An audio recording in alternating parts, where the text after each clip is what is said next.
May is a great time of year for you as a church leader to re-engage with visitors that have been there over the last 6 weeks or so since Easter, and also to strengthen your core, the core leaders in the church. It's a great time to pour into them and help them take next steps. About 6 years ago now, our family moved to Florida, and living in Florida, Disney is kind of a big deal, especially if you have kids like we do. So one of the things that we do is pay attention to how Disney is marketing and promoting and re-engaging with people. So as a brand, Disney uses seasonal events to kind of reach people where they are and get them to come and be a part of the parks down in Orlando. So they have seasonal events like in the fall they'll have like some sort of Halloween festival. They have Christmas. So those are kind of big seasonal events that everybody kind of is aware of. But they also do like events that are more just their own events. So if you go to Epcot, Epcot has a flower and garden festival or an arts festival. So they create some of these things during strategic times of the year, and it re-engages with people. People will plan trips around these festivals and activities, or even the big holidays that are just naturally occurring holidays. People will engage with the Disney brand, go to the parks, because of these seasonal promotions that they have. And they're not giving like discounts necessarily, they're just inviting people at the right time when they're ready for it. And that's really how they build their momentum from one time of the year to the next time of the year. It's a great thing, and I think as church leaders, we can learn from that. So in this video, I want to talk about May. This is a season right after Easter. Easter is typically when a bunch of people show up. There's alignment that takes place. People that haven't been there in a long time, they show up on this day, Easter, and then you get to re-engage with them for the next 6 weeks after Easter. There's a good window where there's a growth season. People are still paying attention, and they're wanting to reconnect.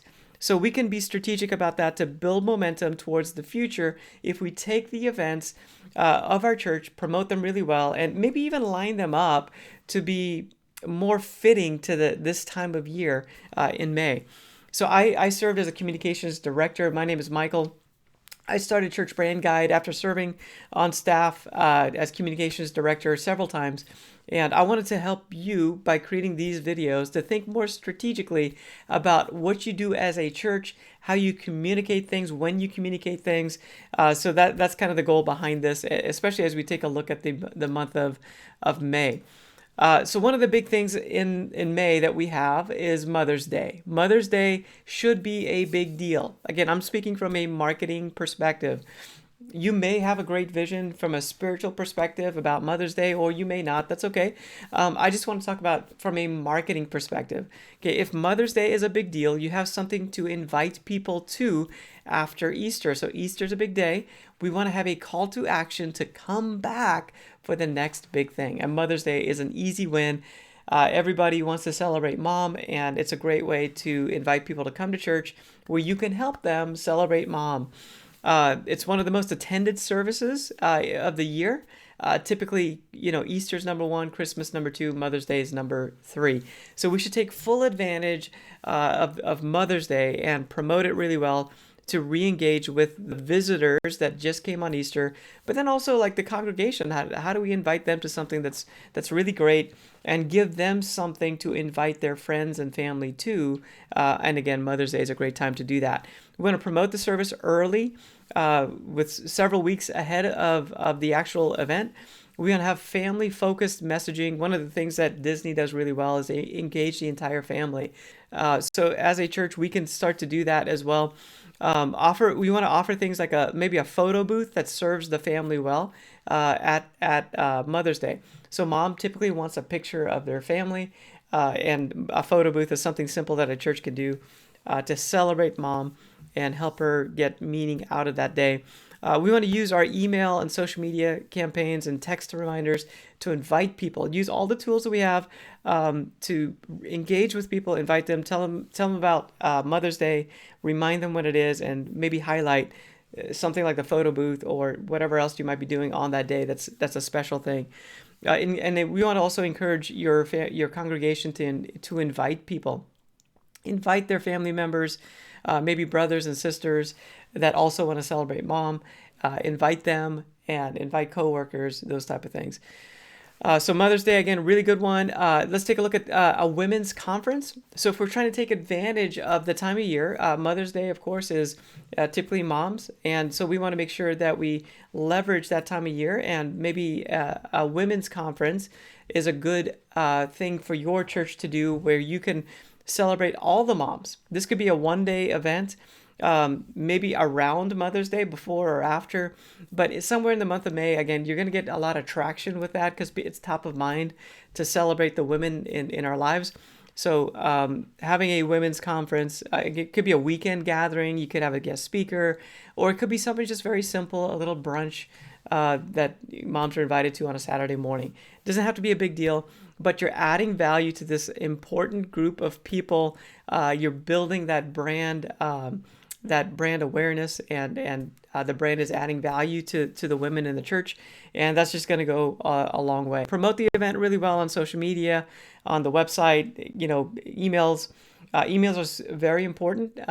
Churches typically overlook that, but sending out messages via email is even more impactful than posting on social media. So build that email list, send it out on a regular basis, messaging that's not annoying, but that's adding value, and you'll get a lot of people responding to that. Print invites is also good, like having some like invite cards and handing it out to people.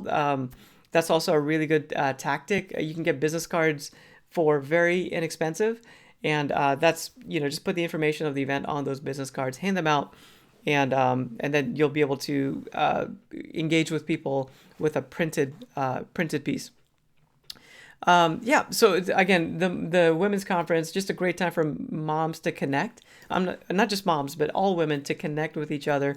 And that connection is what really closes that back door when people just leave the church and you don't even know why or when they might have left.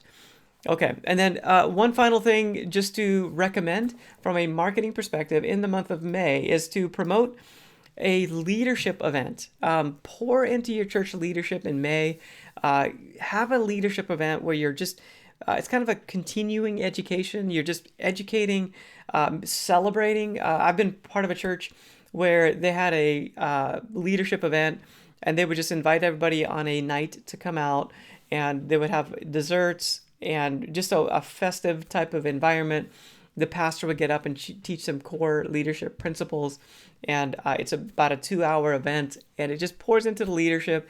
They cast vision for the next year. They give some stats from the previous year, and it's just a great time where you can re-engage with your leaders and pour into them.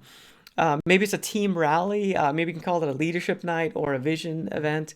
All those things, but the idea is to gather your core leadership and really build that connection with them. You could have a guest speaker, or maybe it's a lead pastor, just having a great message of encouragement, maybe sharing out of one of John Maxwell's books on leadership or something along those lines. You can be very creative with what kind of content you have at this particular night. But I would encourage you to make the most out of it when you have these leaders there. Celebrate them. It should be fun and engaging. Maybe there's some food involved, but pour into them like vision. It's a great opportunity for that. So maybe clarify some next steps that people can take. Maybe talk about the summer, this next season coming up, and just use it as an opportunity to invite your leaders and build culture, so you have momentum coming out of this, leading into the summer and then into the fall. So overall, those are some big thoughts from a marketing perspective. Again, I used to serve on staff as a communications director, and I think one of my major contributions was just aligning things that we normally would do as a church, but really aligning them so that we get the most out of our communications, we get the most people to show up, and we're using the natural rhythms of the year in order to position those things to get the maximum impact. So again, there's certain things in May that are good. As Church Brand Guide, we release different graphic packages, and to help you out with these type of things, to promote them. So if you want to contact us, we'd love for you to build a brand. So the big idea behind all of this is that, yes, there's marketing that we can do. There's tactics we can do like maximizing, Facebook, but ultimately you're building a brand, a holistic brand that includes everything you do as a church, everything online, everything in person, everything from the stage. Like it's all part of the brand. When you go out into the community, that's part of the brand. We just want to help you think about that in a more holistic way. And if you need help with this, reach out to us. I'd love to help you. I'd love to help you build your church's brand. It's far more than a logo, and we want to help you with that if you have any questions. So thanks for joining me on this video, and I'll see you next time.